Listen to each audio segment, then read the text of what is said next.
Di situ Arum langsung kaget sekaget-kagetnya karena dia melihat Dewi dalam keadaan tidak sadarkan diri. Dia tidur, nah dia ngeringkuk gitu di dalam pelepah-pelepah pisang. Hai, wassalamualaikum warahmatullahi wabarakatuh. Terima kasih sudah klik video ini.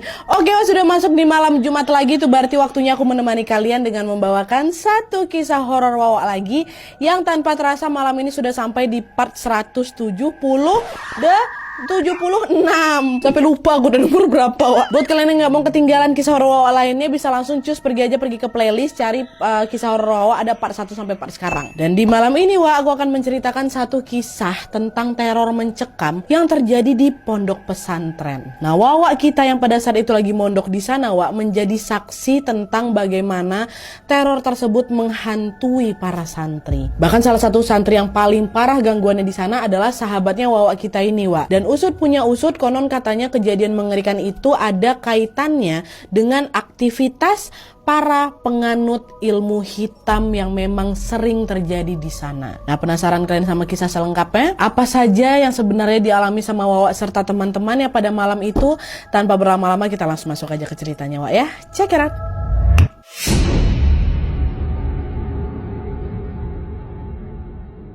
Oke, Wak, jadi kisah yang akan aku sampaikan malam ini dikirim sama Wak kita yang kita sebut aja namanya Arum dari Aceh. Halo Arum. Jadi kisah ini terjadi pada pertengahan tahun 2015 lalu, Wak, ketika Arum memutuskan untuk memperdalam ilmu agamanya di salah satu pondok pesantren di sana. FYI, pada masa itu Arum baru masuk SMA, Wak, ya, dan pada saat ini Arum sudah berusia 24 tahun dan sudah menikah, ya. Jadi ini kisah waktu dia di pesantren dulu. Nah, pondok pesantrennya Arum ini bisa dibilang cukup populer di sana, Wak. Luasnya mencapai 4-5 hektar dan terbagi menjadi asrama dan juga sekolah untuk santri putra dan juga asrama dan sekolah untuk santri putri. Jadi ada putra putri terpisah pastinya. Dan selain itu masing-masing asrama juga memiliki pos jaga piket, Wak. Nah, singkat cerita, setelah menyelesaikan berbagai proses registrasi, Arum dan santri lainnya pun mendapatkan pembagian kamar asrama. Kebetulan pada saat itu Arum ini mendapatkan jatah di asrama 1 yang ditempati oleh 30 orang santri. Setelah mempersiapkan semuanya, pada saat itu Arum pun bergegas masuk ke dalam kamar asramanya. Dan sesampainya di kamar, Wak, dia pun berkenalan dengan 2 santri lainnya yang bernama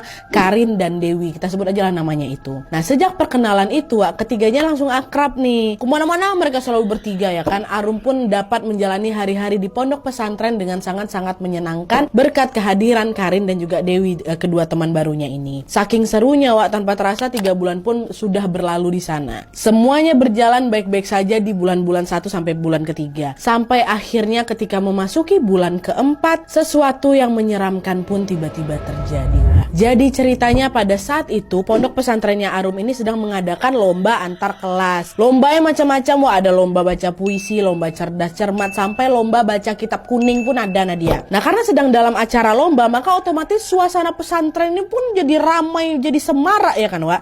Tapi anehnya di sini, Nat, pada malam itu Arum, Dewi sama Karin, 3 berantai ini, Wak, 3 berantai 3 sekawan ini justru merasa seperti ada hawa yang berbeda di pesantren kami. Di tengah keramaian acara lomba, entah kenapa kami ini malah merasa suasana pada saat itu sepi, sunyi, dan juga dingin. Sampai kami pakai double jacket tuh, dia tetap aja menggigil di situ. Tak kenapa, pokoknya hari itu kayak nggak enak aja suasananya. Nah, sampailah pada suatu ketika di hari yang agak aneh ini, Wak, seorang ustazah yang bernama Ustazah Umi tiba-tiba datang menghampiri mereka bertiga. Dengan wajah khawatir, Ustazah Umi ini bilang, Arum, Karin, Dewi, tolonglah ajak beberapa teman untuk menemani Ustazah kunci pintu gerbang asrama, ya. Dan tolong juga sampaikan ke yang piket kalau yang jaga malam ini harus 5 orang, ya. Jangan cuman berdua, kata Ustazah Umi. Kok gitu dalam hati mereka, Wak? Ini pasti ada yang gak beres nih. Pasti Ustazah Umi ini juga merasakan kalau malam ini hawanya memang beda dari malam-malam biasanya. Gak cuma kita bertiga aja nih. Karena biasanya gak kayak gitu, Wak. Tapi ya udahlah kan, meskipun keheranan, Arum, Karin, sama Dewi pun tetap melaksanakan instruksi dari Ustazah Umi. Mereka pun langsunglah memanggil beberapa teman untuk ikut menemani Ustazah menutup pintu asrama. Dan sesampainya di depan pintu asrama, seketika aku langsung merinding sebadan-badan tuh, Nadia. Katanya, gak pernah aku kayak gitu, kata si Arum kan. Tapi udahlah, ditutuplah itu gerbang rame-rame. Dan setelah mereka menutup menutup pintu gerbang, tiba-tiba datang juga nih Wak, ada 5 orang petugas piket menghampiri mereka bertiga. Dengan heran 5 orang yang baru datang ini nanyalah ke Ustazah Umi, "Ustazah, maaf, kenapa yang jaga malam ini harus 5 orang Ustazah? Bukannya harusnya biasanya cuma 2 orang aja?" Teman-teman yang baru datang ini juga merasakan hal yang sama Wak, kenapa nih kok tumben malam ini kayak gini gitu kan. Ustazah Umi jawab, "Ini amanah dari Ustadz Putra, jadi kita ikutin aja lah," katanya. Entah kenapa jawaban Ustazah Umi itu pun makin bikin kami merinding Nadia. Aku langsung punya feeling tuh kalau kayaknya ada sesuatu yang buruk lah yang akan terjadi malam ini, kata si Arum.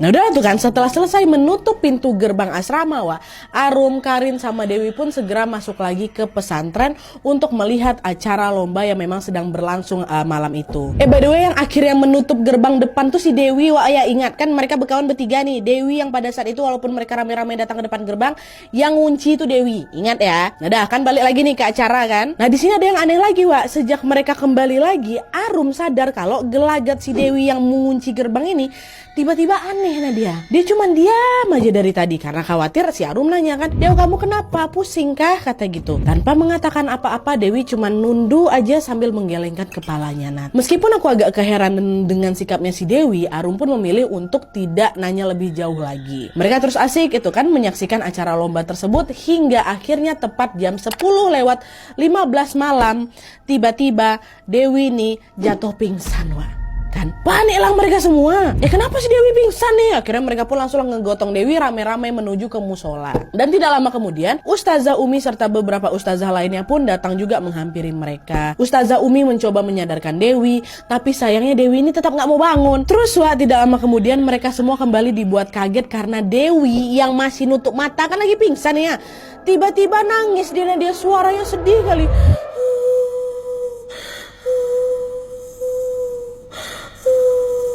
Terus berhenti.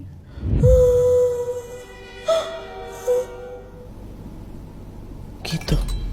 Dan setelah Dewi mendadak berhenti menangis ini Wak, tiba-tiba saja kedua matanya si Dewi ini terbelalak, terbuka, dan Dewi langsung menyunggingkan senyumnya menyeringai dengan sangat-sangat menyeramkan. Habis nangis tuh. Gitu. Melihat hal itu seketika mereka yang ada di sekitarnya si Dewi langsung sadar Dewi kerasukan. Dengan panik Ustazah Umi pun langsung berseru, "Astagfirullahaladzim, cepat baca zikir, semuanya ayo baca zikir," kata Umi kan. Arum dan teman-temannya pun langsung melantunkan kalimat-kalimat zikir dengan lantang Wak. Dan di saat yang sama Dewi yang semulanya masih kayak tiduran kayak gitu kan, tiba-tiba duduk dan tegak Wak, ketawa dia cekikikan. Makin kencang zikir yang dilantunkan sama kawan-kawannya si Arum ini ya, makin kencang juga suara si Dewi itu. Makin nyaring ketawa dia Nat. Nah di tengah situasi yang mencekam itu Ustadz Harun, Ustadz laki-laki ini tiba-tiba datanglah menghampiri mereka. Dan FYI juga Ustadz Harun ini memang paham Wak dengan hal-hal mistis dan sudah biasa meruqyah orang. Lalu ketika Dewi melihat kedatangan Ustadz Harun Wak, Dewi ini ketawa langsung berhenti. Melotot dia ke arah Ustadz Harun kan. Dan seketika Dewi pun langsung berdiri dan bersiap kabur. Lari dia. Untungnya belum sempat Dewi ini lari jauh kan, Arum sama kawan-kawannya sudah lebih dulu menahan Dewi Wak. Karena udah gak bisa kemana-mana, Dewi di situ berontak, "Lepasin aku gak mau keluar. Dasar kalian manusia munafik," kata si sosok ini. Masih terus-terusan aku sama kawan-kawan pegang kan.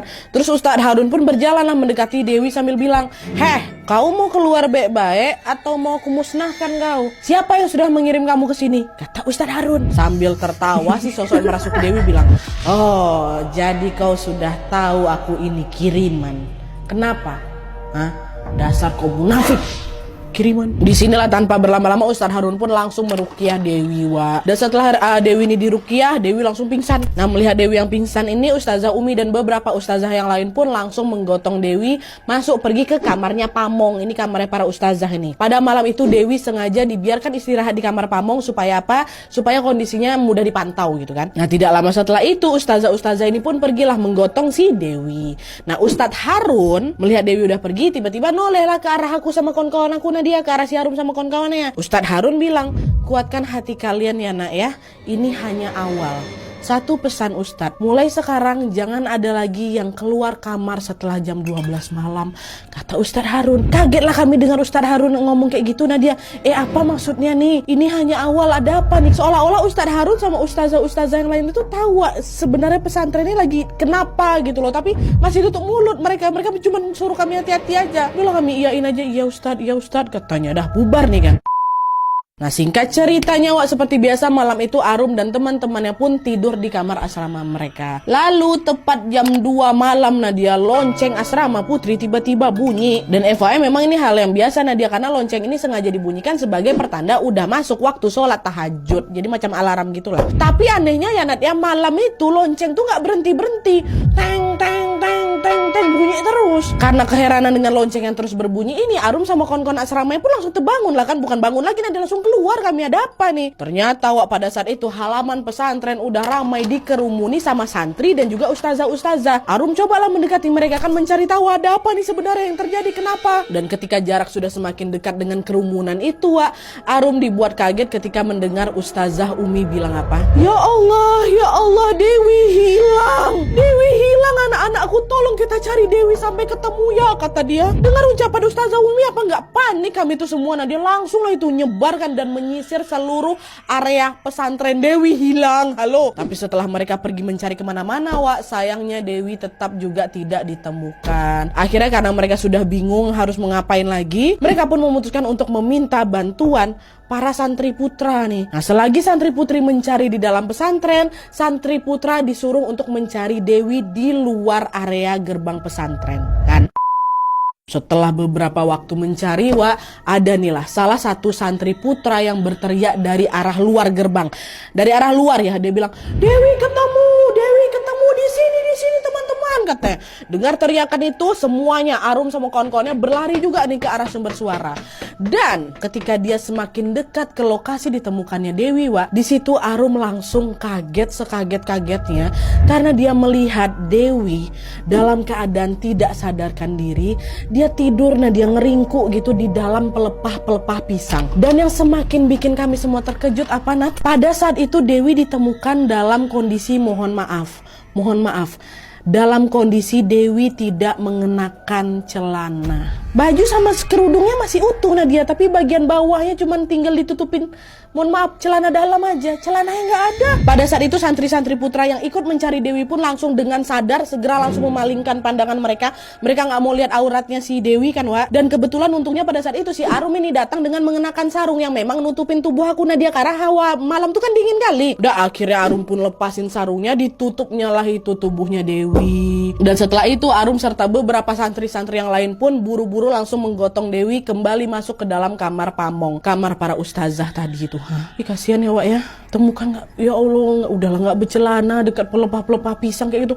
Kok bisa, bayangkan sama kalian. Tapi ya udahlah, sesampainya di dalam kamar mereka pun langsung membaringkan Dewi di kasur. Diperiksanya badan Dewi ada apa-apa apa enggak kan, untungnya nggak kenapa-napa. Tapi Dewi kan masih pingsan nih. Ditunggu alhamdulillahnya Dewi pun tersadar dari pingsannya. Dengan tubuhnya yang lemas dan suaranya yang lirih, Dewi bertanya, kok aku ada di sini? Bukannya terakhir tadi aku lagi tutup pintu gerbang asrama ya, kata Dewi kayak gitu. Dengar pertanyaan Dewi kayak gitu, seketika Arum sama kawan-kawannya terdiam aja tuh. Diam, gak ada yang berani ngomong apa-apa nih. Udah gak apa-apa, tadi kamu cuma pingsan, soalnya mah kamu kan kambuh. Jadi malam ini kamu tidur di kamar ustazah dulu ya, kata si Arum. Kami sengaja bohong, dia gak mau bikin si Dewi ini kepikiran. Apa kata dia kalau misalnya dia tahu kalau ternyata dia ditemukan dalam kondisi kayak tadi itu. Udah kami bohongin aja lah dulu gitu. Udah istirahat aja Dewi, istirahat, kata si Arum dan kawan-kawannya kan. Udah nih istirahat lah si Dewi.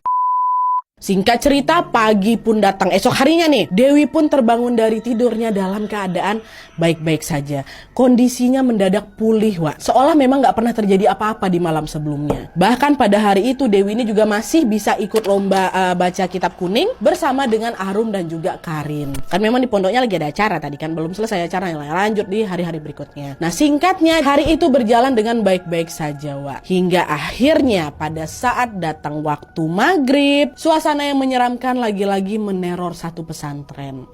Jadi ceritanya, Wak, setelah maghrib, sesuai dengan rutinitas di pondok pesantren kami Nadia, Arum dan santri-santri lainnya pun membaca Yasin bersama-sama di masjid. Dan karena mengaji Yasin ini dilakukan tepat setelah sholat maghrib, jadi kan otomatis posisi mereka ini juga masih sama seperti pada saat sholat berjamaah kan, Wak, duduknya masih bersaf-saf nih, nggak bubar. Dan selain itu juga Nadia, biasanya kami ini akan membacakan ayat pertama surat Yasin dengan diulang sampai 3 kali. Kalau kita kan misalnya Yasin wal Qur'anil Hakim langsung gitu kan. Kalau mereka enggak, Wak, diulang 3 kali Yasinnya. Yasin, Yasin, Yasin wal Qur'anil Hakim. Itu kebiasaan mereka di pesantren itu. Nah tapi nih, Wak, di malam itu tepat ketika mereka melafalkan Yasin yang pertama ini, kan 3 kali tuh, baru ngucap yang pertama aja, Wak, bisa kalian tebak apa yang terjadi selanjutnya? Kata si Arumnya, secara mengejutkan seluruh santri yang ada di saf 1 tiba-tiba pingsan. Nggak berhenti di situ aja, ketika mereka melafalkan Yasin yang kedua, gantian saf kedua yang pingsan, Wak. Dan sama juga ketika mereka melafalkan Yasin yang ketiga, lanjut santri-santri yang di saf ketiga pun jatuh pingsan. Terbayang sama kalian, kayak gitulah kejadiannya. Yasin pingsan saf 1, Yasin pingsan saf 2, Yasin pingsan saf 3. Dan total santri yang pingsan di malam itu mencapai 40 orang. Dan gak berhenti sampai situ aja, Nat. Secara mengejutkan, mereka yang pingsan tadi itu mendadak bangun lagi, tapi dalam keadaan kesurupan. Kesurupan massal lagi, Wak. Apa nggak langsung kocar-kacir semua jemaah yang ada di situ kan, Wak? Santri-santri yang di sana tuh. Arum yang pada saat itu kondisinya masih sadar. Untung sadarnya dia, untung aku nggak dia bagian depan tuh. Refleks lah langsung membantu santri-santri yang kesurupan. Tapi saking banyak yang kesurupan ya kami juga bingung lah mau nolongin yang mana dulu nih. Tapi untungnya, Wak, selama beberapa jam, lama kali tuh Nadia. Selama beberapa jam kemudian situasi pun sudah mulai mereda. Santri yang kesurupan tadi sudah mulai berangsur-angsur sadar nih, Wak. Ya kan? Tapi sayangnya, tepat ketika mereka merasa kalau situasi itu sudah mulai membaik, mereka tidak tahu kalau sebenarnya gangguan itu nggak berhenti sampai di situ aja. Dimana tanpa diduga-duga ternyata, Wak, kesurupan massal ini akan terus terulang kembali di malam-malam berikutnya. Berlanjut, besok-besoknya berlanjut. Kejadiannya selalu sama, Wak. Yaitu selalu setiap habis maghrib dan tepat ketika mereka sedang membaca Yasin. Kesurupan lagi kami dan dia. Dan parahnya lagi, Wak, di setiap malam berikutnya jumlah yang kesurupannya juga makin meningkat, makin banyak. Malam yang pertama tadi berapa? 40 orang karena dia. Besoknya 50 orang. Sampai malam ketiganya 70 orang. Sampai puncaknya malam ke-7 sampai 133 orang. Nah dia masih ingat aku. Bertambah terus tiap malam, Wak. Astagfirullahalazim. Dan setelah malam ke-7 tuh beberapa santri juga masih mengalami kesurupan loh. Tapi untungnya jumlahnya nggak nambah nih dari 133, berkurang kali memang. Sampai akhirnya di malam ke-10, Wak, yang kesurupan cuma tinggal 1 orang. Siapa orang nih? Dewi, Wak. Dewi. Padahal di malam pertama waktu baca Yasin sama-sama tuh malam 1, 2, 3, 4, 5 sampai 9 tuh Dewi nggak kenapa-napa, nggak kesurupan dia. Dia kesurupan yang pertama kali itu ajanya. Tapi di malam ke-10 cuman Dewi saja yang kesurupan. Agak aneh di sini kan, kenapa nih? Jadi ceritanya sebelum kesurupan ini, Wak, seperti biasa Dewi sama santri-santri lainnya sedang sholat di masjid. Lalu tiba-tiba secara mengejutkan Dewi ini jatuh pingsan. Nggak lama kemudian sadar dia. Abis itu pingsan dia lagi. Sadar dia lagi. Pingsan dia lagi, kayak gitu terus berulang-ulang. Hingga akhirnya Arum sama kawan-kawannya pun bawa si Dewi masuk ke asrama supaya tidak menjadi tontonan santri-santri yang lain nih. Kan sebelumnya di masjid udah bawa dulu lah ke kamar kata gitu. Dibaringkanlah si Dewi ini di atas kasurnya kan, Wak. Dan setelah itu Arum keluar kamar nih mau bikin teh biar nanti kalau misalnya si Dewi sadar bisa langsung minum teh hangat itu kan. Nah selagi si Arum ini keluar, pada saat yang sama ada Nadia, 3 orang kawan aku, 3 orang santri yang tetap tinggal di kamar untuk jaga si Dewi. Berarti di kamar tuh ada 4 orang kan, Wak. Dewi 1, 3 kawannya lagi ngejaga. Nah sambil menjaga Dewi yang lagi pingsan ini, 3 orang itu yang cuma diam terus sambil ngobrol-ngobrol ringan aja gitu kan. Tapi saking asiknya ngobrol lah mungkin kan, sampai-sampai mereka nggak sadar kalau waktu itu Dewi udah bangun lagi dari pingsannya. Nah 3 orang ini baru sadar Dewi bangun itu ketika Dewi mendadak berdiri dan ditariknya kerudung mereka, Wak. Wih, peristiwa itu cepat kali Nadia katanya. Cuman dalam hitungan detik aja Dewi berhasil menyeret mereka bertiga ini, ditariknya kerudung-kerudung mereka, lalu membawa mereka semua keluar kamar. Keluar kau! Tas, keluar kau! Semua.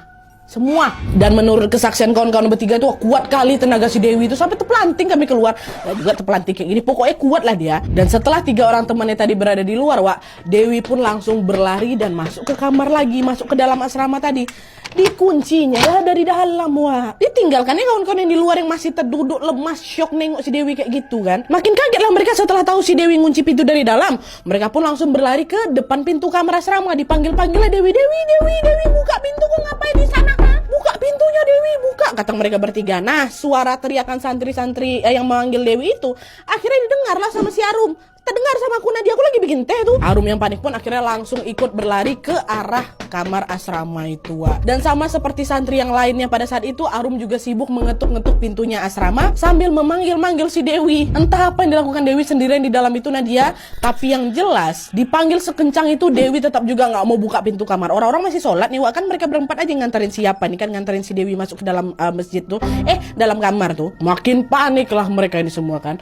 Nah, di tengah situasi yang mencekam itu, mereka tiba-tiba dikejutkan dengan suara-suara pecahan kaca dari dalam kamar asrama itu. Dari suara pecahan kaca tersebut, Arum dan teman-temannya menduga bahwa di dalam sana Dewi itu lagi mecah-mecahin cermin-cermin yang ada dalam lemari. Nah, kan di dalam asrama tuh banyak lemari-lemari kan. Nah, itu macam dipecah-pecahkan, tang terdengar tuh kami di luar. Dalam Arum sama kawan-kawan yang bertiga tadi pun langsung manggil ustazah dan mereka akhirnya sepakat untuk mendobrak pintu kamar itu. Dobrak aja ustazah, yuk kita dobrak gitu. Udah mau siap-siap nih. Tapi belum sempat pintunya didobrak, Wak, tiba-tiba mereka dengar ada suara kunci pintu yang dibuka dari dalam.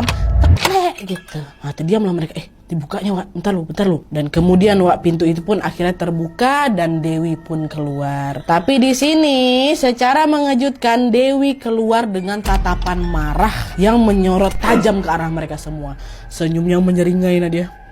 Terus kedua tangannya berdarah sambil megang pecahan kaca tuh, astagfirullahaladzim. Refleks kami semua mau berusaha melepaskan pegangan tangannya si Dewi dari pecahan kaca itu karena dia. Tapi setiap kali ada yang berusaha, nggak usahlah kami lepaskan, kami dekat tuh langsung ditodong ya kami kayak gini. Bayangkan sama kau macam mana tuh, seolah-olah dia menusuk kami semua, Nadia.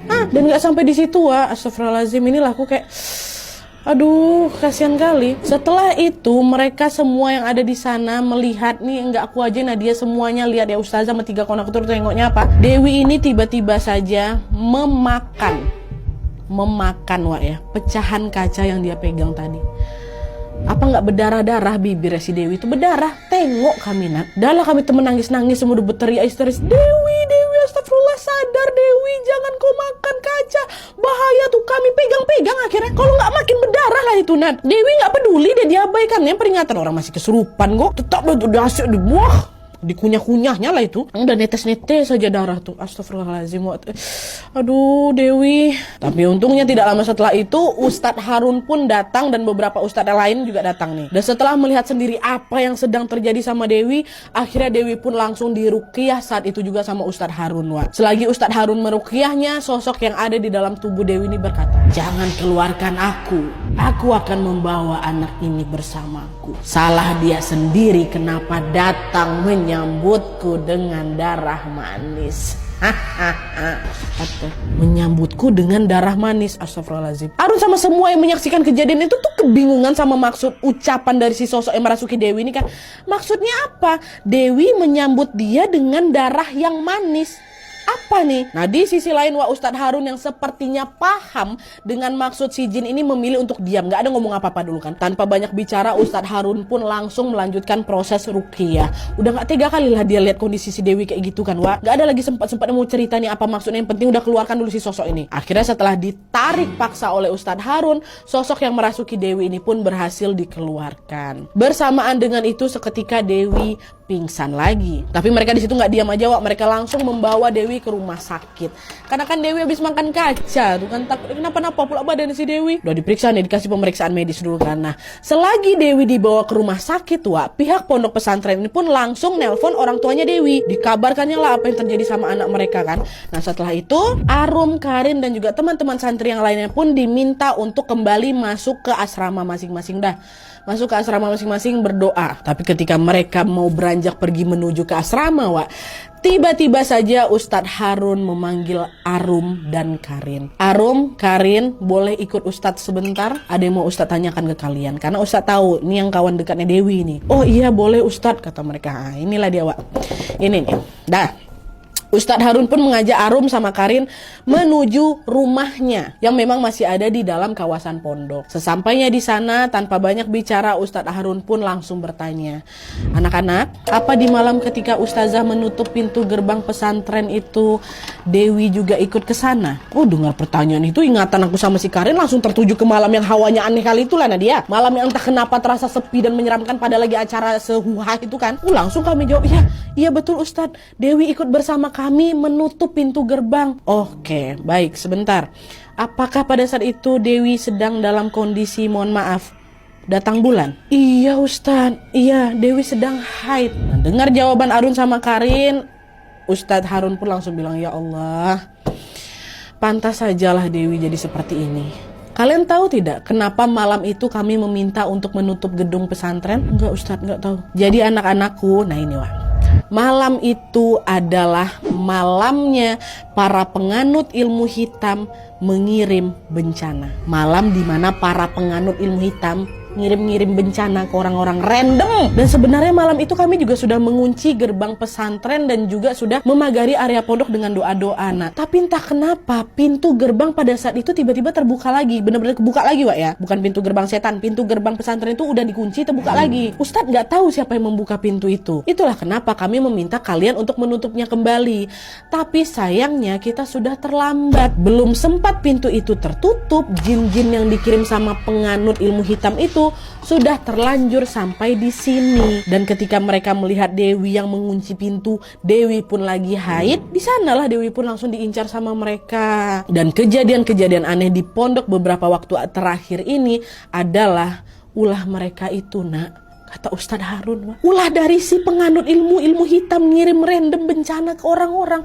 Astagfirullahalazim. Dan by the way, aku juga pernah loh dapat informasi ini dari seseorang yang punya teman orang Aceh. Katanya nih hal semacam ini juga memang sering terjadi di sana. Konon katanya ada tuh di sana macam malam khusus gitu, di mana para penganut ilmu hitam ini sengaja dibuang-buangnya bencana tuh. Bencana tuh apa ya, gangguan ekstrim kayak gini. Nah, ada yang bilang kalau hal itu mereka lakukan supaya apa? Supaya nantinya orang-orang yang tidak sengaja terkena bencana ini datang nemuin mereka buat berobat gitu. Jadi yang nyebar-nyebarnya mungkin yang kayak yang berilmu-ilmu kayak gitulah, nanti sakit orang-orang ini kan berobatnya ke mereka-mereka juga kayak gitu Wak. Itu kata kawan aku nih ya, emang gitu Wak. Kalau mungkin ada di antara kalian Wak Aceh yang punya cerita yang serupa, atau mungkin kalian juga pernah mendengar hal ini, boleh komen di kolom komentar di bawah Wak ya. Mungkin ini bakal relate dengan apa yang terjadi sama Dewi. Nah, lanjut lagi nih Wak. Jadi setelah mengetahui apa yang terjadi, Ustadz Harun pun meminta mereka untuk tidak keluar asrama di atas jam 12 malam. Mereka semua diminta untuk tetap di dalam kamar selagi ustadz-ustadz dan juga pimpinan pesantren berunding nih mencari solusi dari masalah ini. Dan setelah beberapa hari sejak kejadian itu, mereka akhirnya mendapatkan kabar tentang kondisi Dewi. Katanya Dewi ini ternyata sampai perlu dioperasi berkali-kali karena luka di dalam tubuhnya lumayan parah Wak. Dan setelah operasi itu selesai, secara mengejutkan orang tuanya Dewi pun memutuskan untuk mengeluarkan Dewi dari pesantren. Dewi dibawa pulang untuk dirawat di rumah saja. Dan sejak saat itu Nadia, sampai hari ini aku udah nggak pernah lagi dengar kabar tentang Dewi. Entah di mana Dewi sekarang, aku nggak tahu Nadia, karena aku juga udah nggak pernah lagi jumpa sama dia. Ya Allah Dewi, semoga dimanapun kamu berada, semoga kamu baik-baik aja ya. Atau di sini mungkin Dewi nonton, kabarinlah kami Dewi ya. Atau kalau kau nggak mau ngabarin kami, kabarinlah Arum sama Karin. Kita semua berharap semoga kamu baik-baik aja, amin ya rabbal alamin. Oke Wak, jadi itu tadi kisah dari Arum pada saat dia mondok di salah satu pondok pesantren yang ada di sana. Arum bilang Wak, setelah kejadian itu ada banyak kali santri yang memilih keluar dari pondok. Nah, mereka trauma, mereka takut hal serupa itu bakal terjadi lagi. Dan akulah juga salah satunya Nadia. Aku juga memilih keluar dari pondok pesantren tuh. Tapi meskipun sudah keluar dari pondok ini Wak, Arum masih mengingat dengan jelas sekali semua kejadian menyeramkan itu. Dan juga terlepas dari semua teror-teror yang mencekam itu, yang paling membuat Arum sedih adalah ya tadilah keberadaan Dewi yang sampai hari ini tidak dia ketahui. Aku nggak tahu gimana kondisi Dewi sejak kejadian itu Wak. Apakah udah sembuh total atau belum. Tapi Arum betul-betul berharap semoga kelak dia bisa bertemu lagi dengan Dewi. Kita doakanlah sama-sama Wak ya, amin. Dan juga sebelum videonya aku tutup, aku mau minta tolong ke kalian untuk sejenak mendoakan Dewi juga. Semoga Dewi betul-betul sudah pulih, sudah sehat, dan sudah dalam keadaan yang baik-baik saja. Begitu pula dengan Arum beserta keluarganya, semoga selalu berada dalam lindungan Allah Subhanahu wa taala. Amin ya rabbal alamin. Oke Wak, jadi sekian dulu videonya. Terima kasih banyak banyak yang sudah menonton. Kalau kalian suka video ini, klik like-nya.